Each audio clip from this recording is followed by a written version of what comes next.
Alors, je suis très heureux de de rendre visite à Éric Dénessé dans ses bureaux, très prestigieux, du 8e arrondissement, dans le Triangle d'Or. Et en fait, Éric Dénessé, j'ai déjà interviewé sur le Courrier des Stratèges, c'est un homme du renseignement, comme on dit. Il vient de sortir une excellente note dont je voulais qu'il nous parle, comparant la performance des services secrets, on va utiliser ces mots-là parce que tout le monde les comprend, des services secrets, des grands services secrets du monde. Et donc, Éric, je voulais que vous nous en parliez et que vous nous disiez ce qu'il fallait penser de nos services secrets comparés aux autres, y compris à la CIA, puisque la CIA va évidemment revenir plusieurs fois dans cet entretien. Oui, c'est une question qui taraude souvent les journalistes, le grand public, en disant, comme en football d'une certaine manière, quelles sont les meilleures équipes. Et là, c'est de dire quels sont les meilleurs services.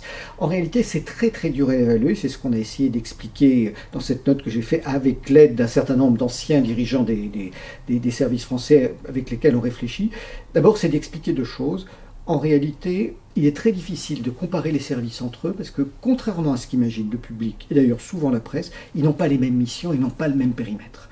Et à chaque fois, donc, il faut connaître précisément les métiers qu'ils font, les métiers, c'est-à-dire le renseignement humain, le renseignement technique, les budgets dont ils disposent, les effectifs, et ça permet à ce moment-là d'avoir déjà quelque chose qui est un petit peu mieux.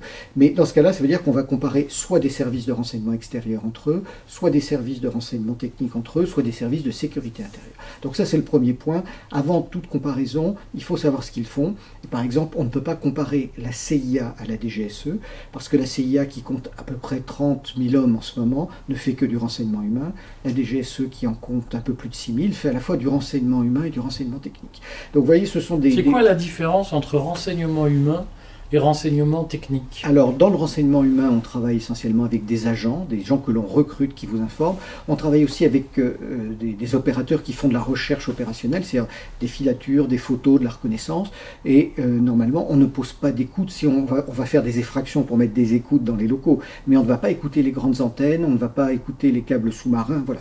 Le renseignement technique, c'est ça, c'est tout ce qui va être le cyber, la pose de bretelles, pour parler simplement, sur les câbles sous-marins, et puis l'écoute des télécommunications mondiales.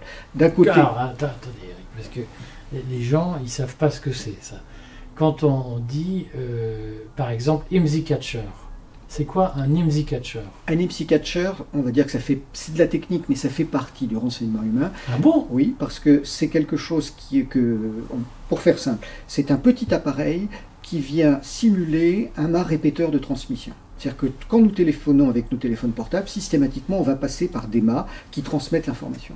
L'IMSI Catcher, c'est un petit appareil qui peut être parfois pas plus gros qu'un talkie-walkie, qu'on met dans une poche et on suit quelqu'un. Et donc, c'est-à-dire qu'à chaque fois que la personne que l'on suit va se connecter sur une borne, on va s'interposer entre la borne de transmission et son téléphone. Et on va attraper. Et la personne qui est suivie et écoutée, finalement, ne se rend pas compte qu'au lieu de se connecter directement sur un mât, Bouygues Télécom, SFR ou Orange, passe d'abord par un appareil français. Et donc, ça permet d'intercepter ses appels, ses emails, ses SMS. Est-ce que ça permet d'aspirer les données qu'il y a c'est-à-dire, si je suis preneur d'IMSI Catcher, est-ce que l'IMSI Catcher est capable d'aspirer mon stock d'emails ou mon stock de SMS? Alors, à ma connaissance, non. Il y a quelque temps que je n'ai pas travaillé précisément sur le sujet, mais c'est plus de l'interception des communications que de... Passer. Oui, ou en cours de route, par exemple. Les Israéliens font ça, ce qui leur permet, lorsqu'un terroriste va donner un appel à son adjoint en disant déclenche la bombe, ou même tout simplement on va envoyer un ordre par téléphone, ils peuvent intercepter cet ordre et la bombe n'explose pas, ou l'autre criminel, l'autre terroriste n'aura pas reçu le message. Voilà, souvent c'est pour l'intercepter en cours de discussion. Donc ça relève de l'interception des communications et non pas du cyber qui permet de rentrer dans le téléphone et finalement de voler toutes les données qui s'y trouvent.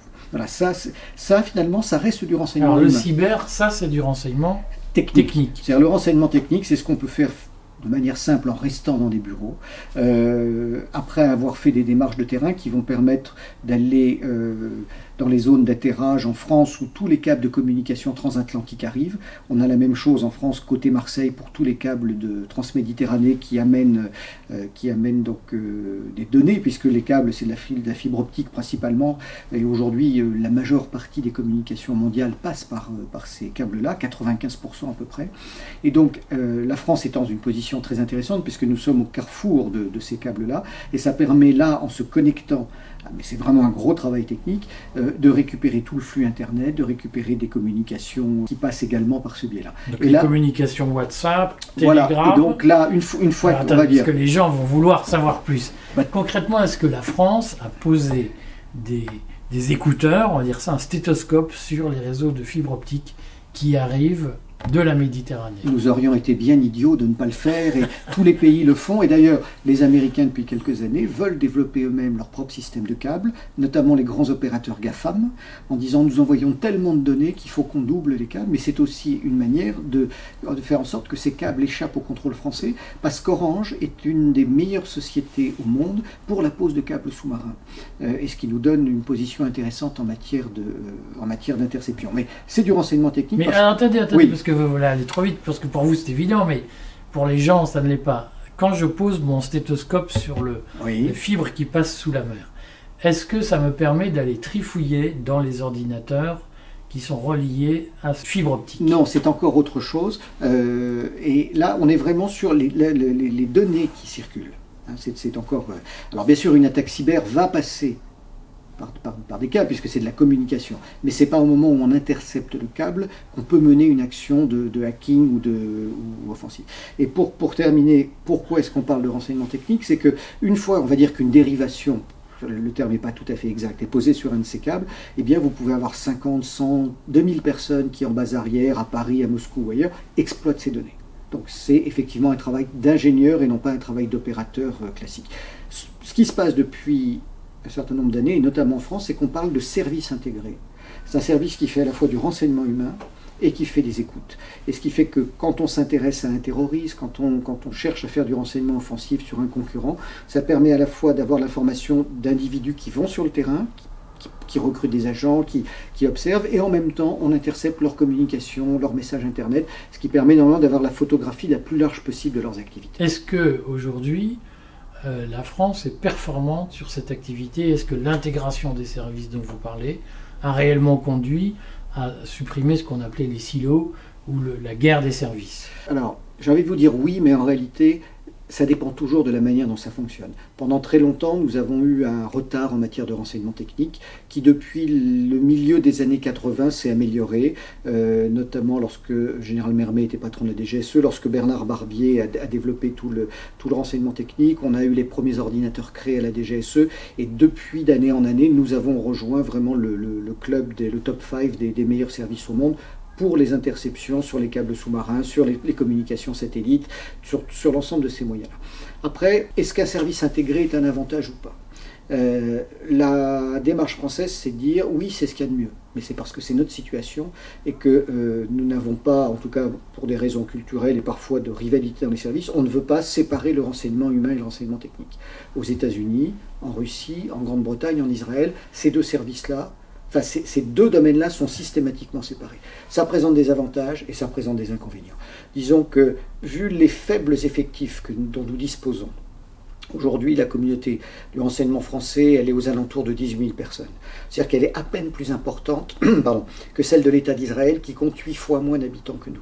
Les Britanniques sont, je crois, au-delà de 22 ou 23 000 personnes. Les Américains, c'est plus de 200 000 personnes en intégrant les sous-traitants et les consultants, comme le fut Edward Snowden. Et les Russes, c'est aussi aux alentours de 200 000 personnes. Donc, en proportion, c'est nous qui avons le moins de femmes et d'hommes dans le renseignement. Maintenant, la question qui se pose... On a des consultants aussi. Non, il y a très peu de sous-traitance en France. Est-ce qu'il y a des sous-traitances cachées? Alors, est-ce que chez Orange, par exemple, il y a des consultants qui sont en fait des agents sous couverture? Alors, il y en a dans toute la société française, puisque dès lors qu'on a des opérateurs, on est bien obligé de leur trouver Alors, ce ne sont pas des consultants, ce sont au sens propre des officiers de renseignement qui sont sous couverture. Des sous-traitants, il y en a relativement peu en comparaison avec ce qui se passe dans les pays voisins. J'ai envie de dire, la principale mode de sous-traitance, elle est liée à nos politiques. Parce que quasiment, en tout cas si on remonte aux origines de la Ve République, les politiques ont toujours peur des complots, des coups tordus, qui se méfient des services, au lieu de leur confier certaines missions, vont passer avec des officines.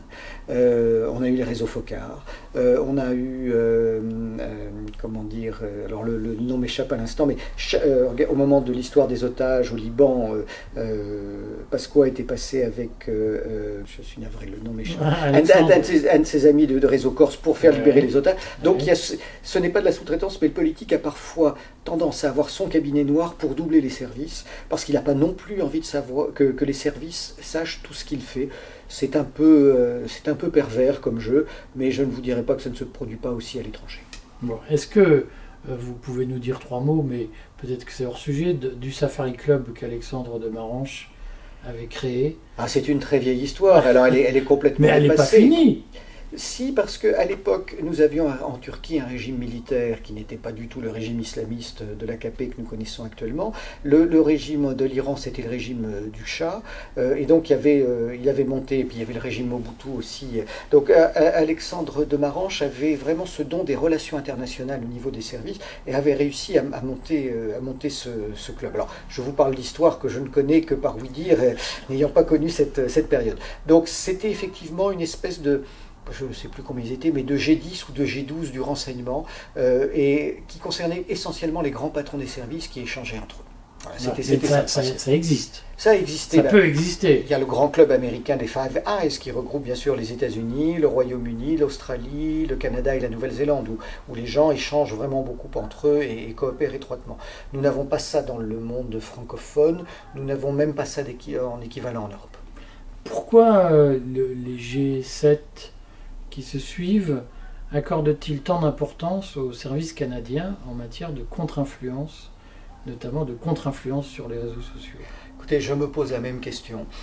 Nos amis canadiens ont aussi un service qui s'appelle le Service canadien de renseignement et de sécurité, qui lui fait à la fois le contre-espionnage et le renseignement. Qui dépend de la gendarmerie royale? Non, c'est un service civil. La gendarmerie montée du Canada a son propre service, mais qui fait plus du renseignement criminel et du contre-terrorisme.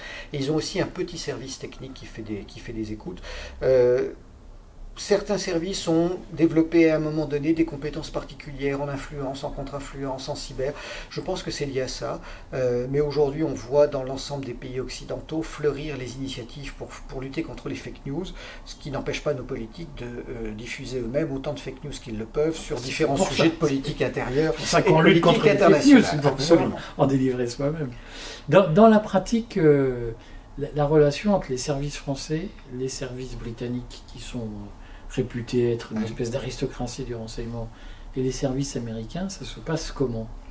Alors, déjà, ça se passe selon leur domaine d'action, c'est-à-dire qu'on va coopérer entre services de renseignement extérieurs, ou parfois, lorsque les Américains craignent une opération contre leurs intérêts en France, ils vont demander à la DGSI, qui s'occupe du renseignement intérieur en France, de communiquer. Ce sont toujours des relations bilatérales, souvent des relations bilatérales qui marchent le mieux.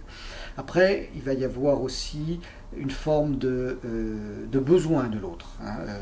Par exemple, au moins jusqu'en 2014, il y avait un partage des rôles entre les Français et les Allemands. C'est-à-dire que les Allemands suivaient l'Europe de l'Est et les Français suivaient le Sahel, le Maghreb et tous les problèmes terroristes. Et donc à ce moment-là, on coopère plus volontiers. Les Anglais gardent une forme de condescendance vis-à-vis des services français. Alors je ne vous dirai pas qu'elle est infondée, il faut relire les vieux romans de John le Carré où il a des jugements fort peu amènes sur nos agences de renseignement. Les Américains, et ça a été le cas d'une interview de Gina Haspel, qui est l'ancienne patronne de la CIA, qui a tenu des propos très élogieux sur nos services. Pourquoi? Parce que d'abord, nous sommes remontés, très nettement, nous sommes remontés en gamme, non pas après le 11 septembre 2001, mais beaucoup plus après les attentats de 2013 et de 2015. Et pourquoi? Parce que le politique, ne voulant pas d'attentats sur le territoire national pour des questions de réélection, a enfin accepté de mettre plus d'argent sur la table. Et donc nos services commencent à être mieux dotés, sont plus nombreux et ça fonctionne bien. Après, les Américains ont aussi besoin de nous pour travailler efficacement en Afrique. Ce sont des zones qu'ils connaissent moins. Généralement, même s'ils ont des opérateurs qui parlent le français, ils n'ont pas la finesse culturelle que nous avons, nous, depuis plusieurs générations. Donc, la nature ayant rendu vide, il y a beaucoup de coopération. Nous, Français, on utilise beaucoup le renseignement technique que nous servent les Américains pour lutter contre les groupes terroristes au Sahel. Est-ce qu'ils nous donnent tout? Mais personne ne donne jamais tout à l'autre. Ce sont bien sûr en permanence des relations d'intérêt. Il peut y avoir des coopérations très étroites, mais il y a toujours une défiance qui existe quelque part. On est au sens propre dans ce qu'on appelle la loi de coopétition, c'est-à-dire qu'à l'instant T, nous sommes à la fois en coopération très étroite avec un autre service, par exemple la CIA sur le théâtre du Sahel, pour lutter contre Al-Qaïda au Maghreb islamique. Et à côté de ça, nous pouvons avoir les pires relations du monde sur un sujet de guerre secrète économique, là où les deux services vont essayer d'aider leurs entreprises ou leurs gouvernements à vendre des contrats d'armement ou d'énergie dans un tiers pays. Donc on est en permanence dans ce jeu c'est pas de l'ambivalence, mais cette dualité, où on peut à la fois et au même moment avoir une partie du service qui coopère avec un autre et une partie qui est en litige ou en compétition avec ce même service. Est-ce que le fait de dépendre des Américains pour le renseignement technique nous met en position de subordination vis-à-vis des agences qui chez eux sont en charge de ce renseignement? Non, on ne dépend pas d'eux. Nous avons suffisamment de moyens technologiques pour nous informer. Pour capter ceux qui nous intéressent.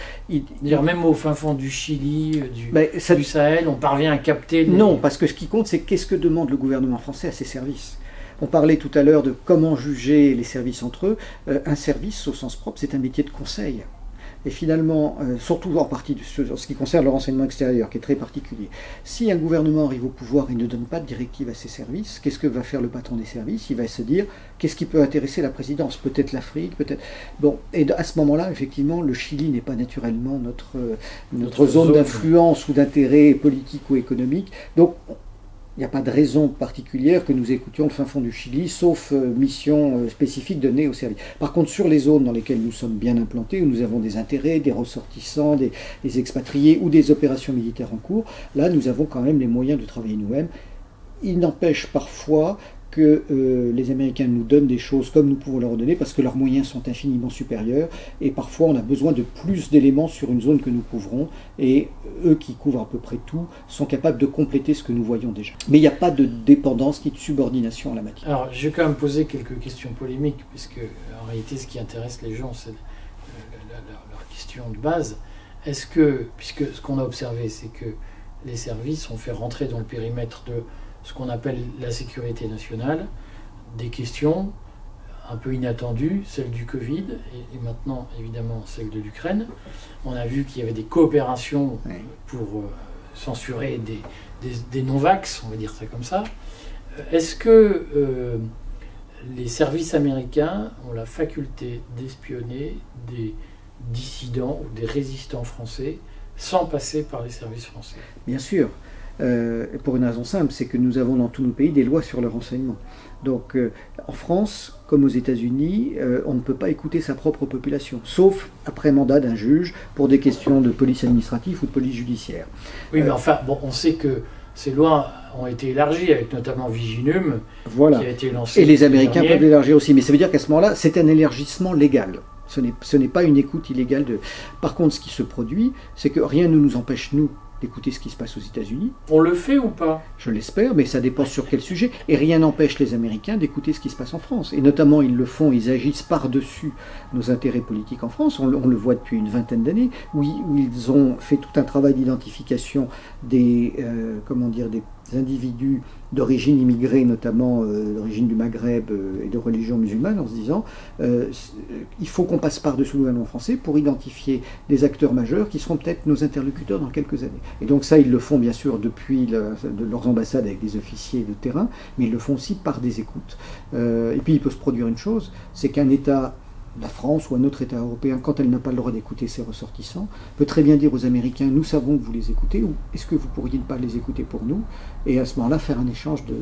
Alors ça se fait finalement assez peu, mais c'est une façon de contourner les lois qui peuvent nous bloquer. Est-ce que, parfois, dans ces hypothèses-là, on peut penser que les services français participent à des opérations internationales, concertées, d'identification de menaces intérieures? Assez peu. Parce que, bien sûr, c'est un monde qui fait beaucoup fantasmer, mais chez nous en particulier, les services respectent la loi. Aussi surprenant que ça puisse paraître, parce que c'est vrai qu'on a tendance à dire il se passe des tas de choses. En réalité, il y a une démarche éthique, il y a une démarche légale, surtout depuis la loi sur le renseignement de 2015, qui est extrêmement précise, voire même parfois un peu contraignante.